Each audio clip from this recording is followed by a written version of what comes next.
Here's Frank Corrado, former Vancouver Canuck and, of course, TSN hockey analyst. How are you, Frank?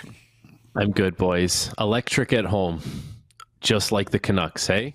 Oh, yeah. Oh. You know, that's part of the problem here. 2-3 at home. Like, back in my day, it seemed, Frank, that, like, even the 500 teams, the 87-point teams, if you will, they would be well above 500 at home. They would just be trash on the road. Now, I'm not saying the Canucks are necessarily guilty of that. We've seen this around the league, that home and away hasn't really been what it used to be. And here the Canucks are again. They were not good last year necessarily, and 2-3 at home this year, and that was a really boring game. It's not what it used to be. LA still hasn't won a game at home either, and they were unbeatable last year. The Rangers themselves. Right? The Rangers themselves. But guys, we got a lot of unbeatens at home too here, right? Like, let's look at that side of the coin too. But that's the thing. There's no rhyme or reason. Jersey's 5-0, Utah's 4-0 at home. So Jersey's healthy. Like, Jersey's healthy, right? And you know, someone finally beat them last night. They caught up to them. But man, they've been a good team. Goofy stuff happens sometimes. And goofy stuff, I guess, was happening at the morning skate in Vancouver. Like, what did you guys think when you want to saw get that? right into this, huh? You want to get right into this. Yeah, this is on our list. Right into that. This is something that we were going to ask you about.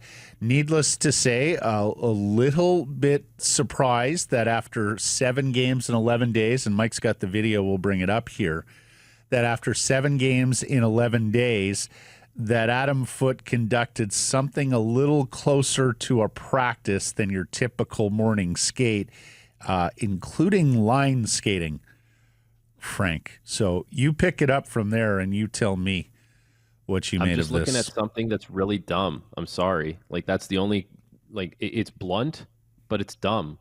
Like, I'm in rinks doing games, and I go to morning skates, and more teams are making it more pointless for commentators to go to morning skate because nothing is happening. There's 6 or 7 guys on the ice. You know, there's just, they're finding other ways to manage the workload, the schedule, the compressed season, and they're getting away from this type of thing.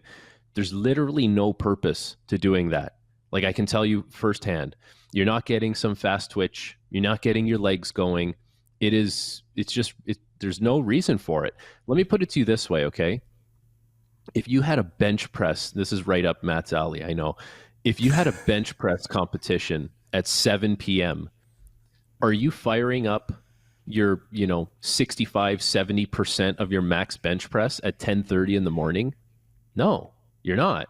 You're hasn't not doing been my any routine, bench press. Frank. Hasn't been my routine on competition day. You're building yourself up for the game that night, and the things you're doing in the morning are just helping your body get ready, not breaking your body down, and then telling your body, okay, just worked you, go like recover now, shut it down, and then fire it right back up and expect to have legs and energy and have a little juice. There was no juice for them. That was pointless. That's the kind of stuff that guys go in the room and they shake their head at.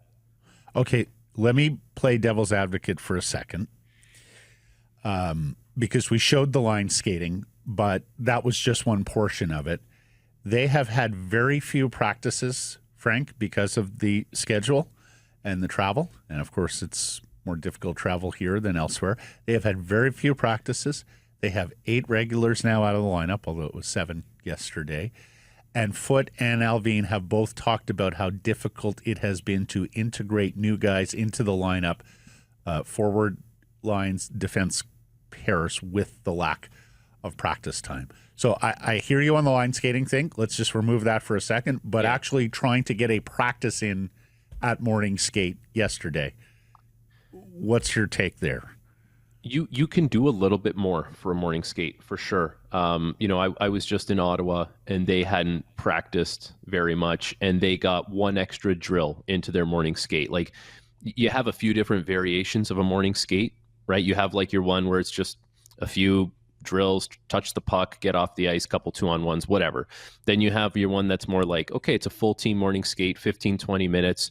You run some breakouts, no intensity to it, but there's lines and it flows. And then you probably have a morning skate that is that plus, some 3-on-2s where you're doing line rushes that way. And that's like 25 minutes, maybe. Like that would be considered a long morning skate in the NHL. And so, no, I don't have an issue with that. Like, you can try and get something out of it, but you can't get that much out of it. You know what I mean? Like, you can't say you're replacing a practice with morning skate. You're just trying to get one more line-oriented drill in. Yeah, because Foote has talked about the condensed schedule and talked about maintenance and load management and all of that. So and lack of practice time. So it's just the line skating where you would have the objection. The actual trying to actually get somewhat of a mini practice into it. Yeah, you can do that. Other coaches do that. You can do that. The bringing the guys to the line, I don't know. How much credit do the Rangers get for making them look like they were tired? Because the Rangers dumbed that game down. I think Darryl Sutter might have been behind the bench. Well, he wasn't behind the bench when they lost to Calgary the other night, and they looked terrible. So they needed a good game. And it wasn't an electric game, though. Back to the electric part. It wasn't an electric game, but they just dumbed it all down. And they deserve to score more. Like, Demko was really good. That's another great night for him in the crease. But the Rangers have had nights where they look like they're the third best team on the ice. They've had nights where they've showed signs, but they haven't been able to finish. And last night they were clearly the better team. Yeah, it wasn't a Picasso by any means, but they did slow it down. There was a little bit of an edge to it. Like, Sam Carrick has the big hit on Garland and then the fight after. But yeah, the Rangers have their own issues to clean up. That's not a team you're not looking at a finished product there. They've got quite a ways to go. And they would be pretty unsatisfied with how things have gone thus far. What did you make of the crowd reaction to JT Miller? Fitting. Like, JT Miller was a really good player for the Canucks for a long time. There was a lot of people on their feet, standing kind of giving him the appreciation that he deserves for his time there. So I thought all that was great. Miller, it was kind of interesting how the end of the game played out, right? Like, I'm sure you guys are talking about this in that market today.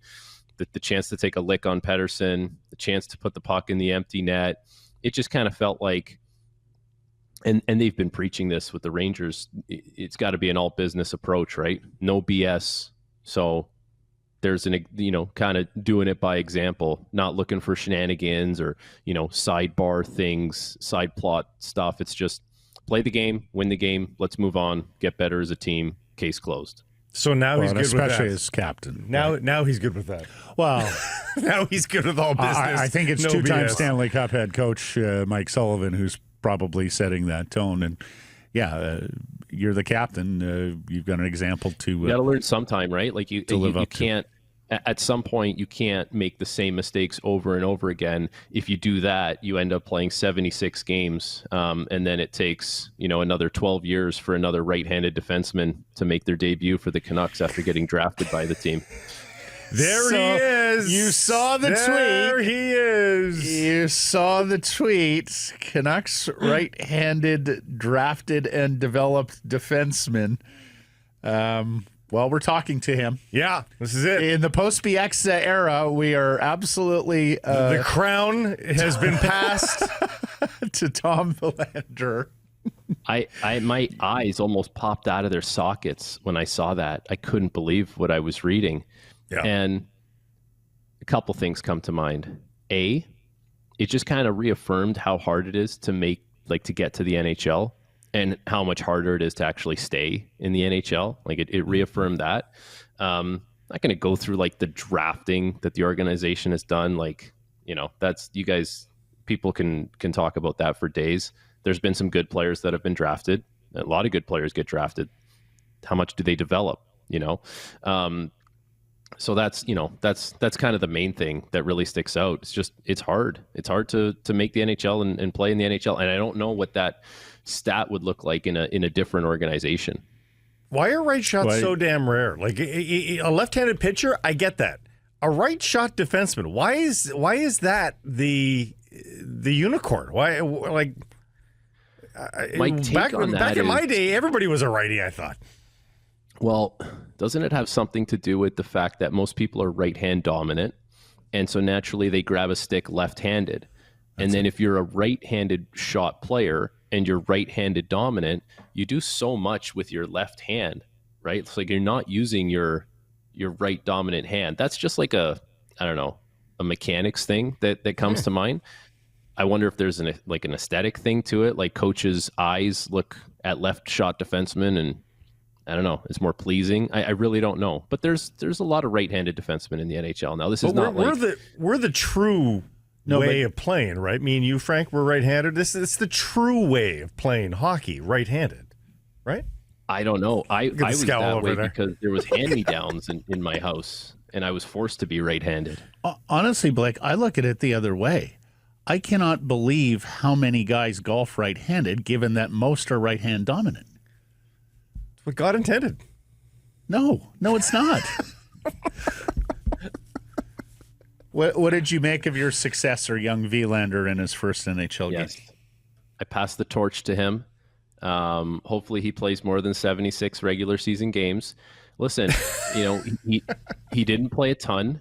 But in the 12 minutes that he had, it looked like he was comfortable enough in his skating that he was willing to go to areas of the ice that aren't, industry standard, if you want to call it that, right? Like he wasn't just playing from the offensive blue line back into his own zone and following certain, skating patterns. He was willing to go down, pinch a little bit, trust his skating, get back into the play. So, that was a good sign.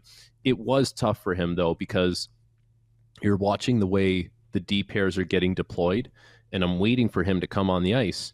And it's like, okay, there's Hronek and there's Myers, and then there's Hronek again, and there's Myers again. And I'm like, man, you just want to see the kid get into a little more of a rhythm, right? Like I get that you're matching lines and you're being cautious, but it's almost easier for him to not have to be on alert. Like, how's the rotation? When am I getting back on the ice? And if the team played a little better around him, that certainly would have helped. But I guess the thing that stuck out to me was he was comfortable enough in his boots that he could get to some other areas and not feel like he had to play super cautious. It was a tight game. If they're up by 2, I think he sees more shifts. If they're down by 2, I think he might even see more shifts.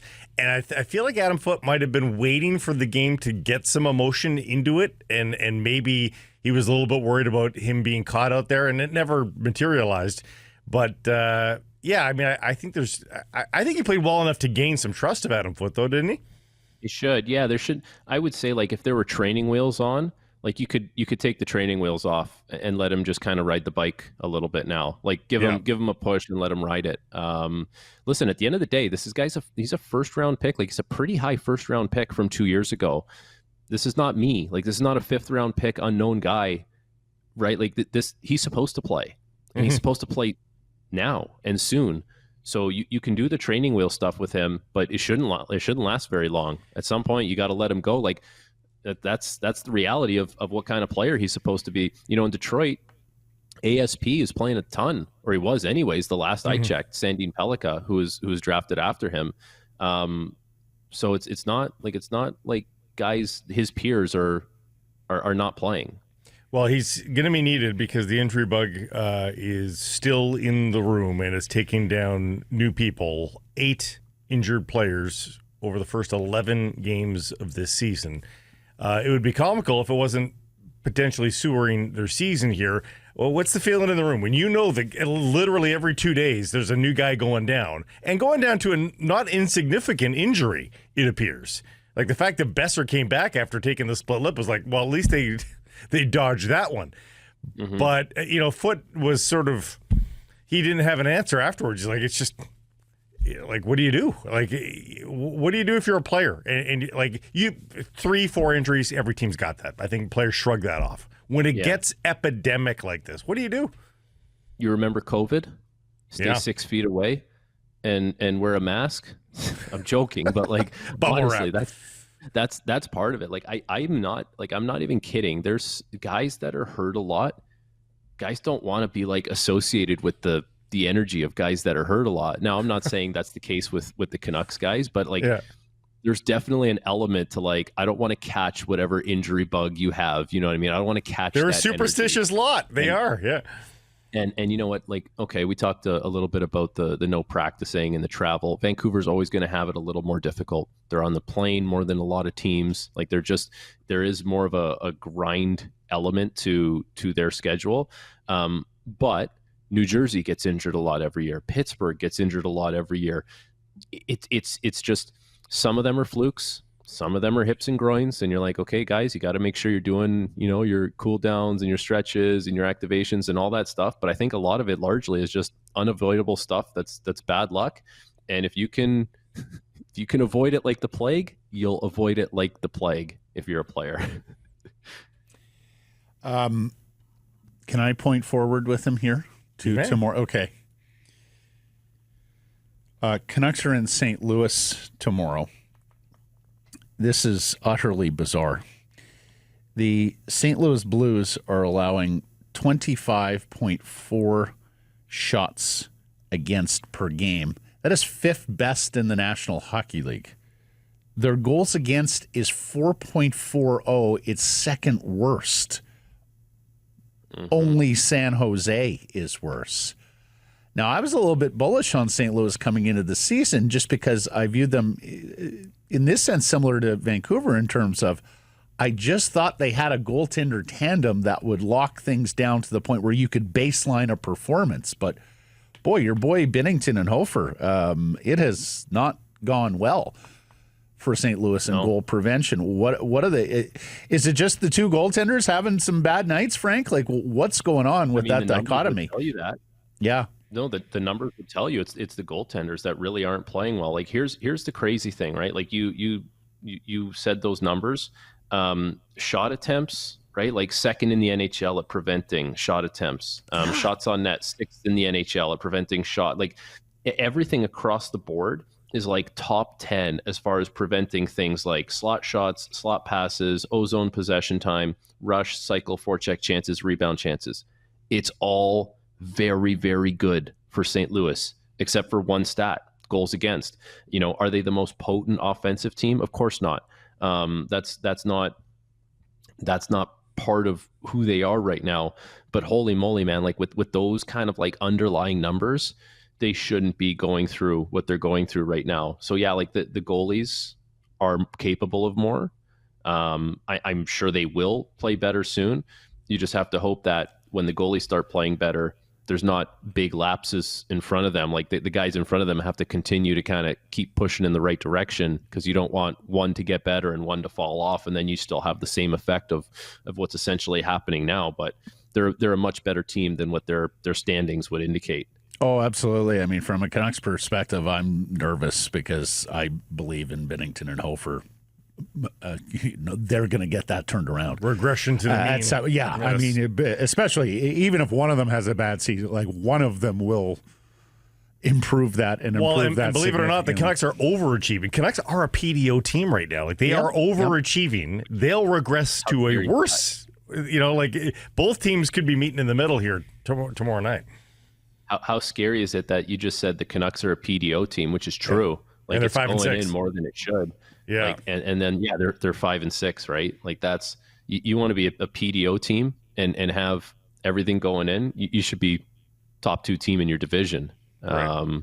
So that's the scary thing. Now, not having Hughes certainly doesn't help. All the regulars that you talked about, but it's like we're talking about 2 years ago now, where everything's going in. It buys you some time to clean things up, but you got to actually. They got to 10 games above 500 doing that, and they're 1 game below now. Here's the other thing I'll say: utility club Pius Suter, his ability to play the middle penalty kill, would look pretty good right now. Yeah, in this Canucks lineup would. Doesn't he play for St. Louis now? He plays for St. Louis. It would look a lot better than what Evander Kane is looking like right now through 11 games. Yeah. Evander Kane. What are you thought of Kane? Man.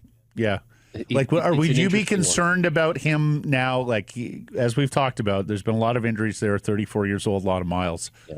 Like, we're 11 games in. He hasn't shown us much, Frank. Are you at the point where you would be concerned about whether or not they've just gotten Evander on the backsliding, final descent of his career. Well, he hasn't played much, right? Like he didn't play all of last year. He plays 77, 75 games, I guess, the 2 years ago. And then prior to that, he's like in the 40s and 50s. So there was always going to be like some concern that, injuries and wear and tear and mileage. And the thing about Kane is, for him to be at his most effective, he's got to be like an in-your-face player, which means the legs got to be moving. That means the intensity. That means the compete level, or else you just you blend in. And Evander Kane is not a player that's designed to blend in. Like he's had some moments this year where, he's stood out, and it's just, I just don't know if you thought you were getting playoffs Evander Kane for a full 82 game regular season. I don't know how realistic that was going to be. He's a player that you get in hopes that you get to the playoffs, and then he can be that difference maker for however long you're there, hopefully 2 months. But, realistically, you'll take it one round at a time and think that you have a really edgy, powerful guy that can change the temperature of a series. But to expect that for 82 at this point, that's going to be difficult for him. One guy still searching his first goal as a Vancouver Canuck. One guy who's not going to tilt the scales is Mackenzie McEachern, but it appears he's going on the road trip with the Vancouver Canucks. This is probably salary cap reasons for the most part, and just a bonus body to have around. But I think you probably cross paths with him in the AHL a little bit. Is there a chance he gets in? What does he provide? Because he's not an offensive guy at all. I'm trying to think if I cross paths with him at all in the AHL. I don't even think I did. We're talking about my NHL debut, and there's guys that have come and gone since then. It's that long ago. So I don't even. Well, he goes back to 16-17, so you're in the league with him. But clearly, but he's a former Blue, so maybe he's a former 4-year Blue. Yeah, so maybe they feel like there's a 31-year-old bigger guy too. Yeah. Depth. One of these organizational forwards could be organizational depth. Guy that is very similar to what you have. You guys know who Jim Taddy is? Yeah. Jim Taddy? Yes, guy. So I did, yes, guy. Yeah, I did Leaf games on the radio with him. And one thing, Jeff O'Neill's talked about this too. You don't want to have too many duplicates, right? You don't want to look around and say, that this and that becomes redundant.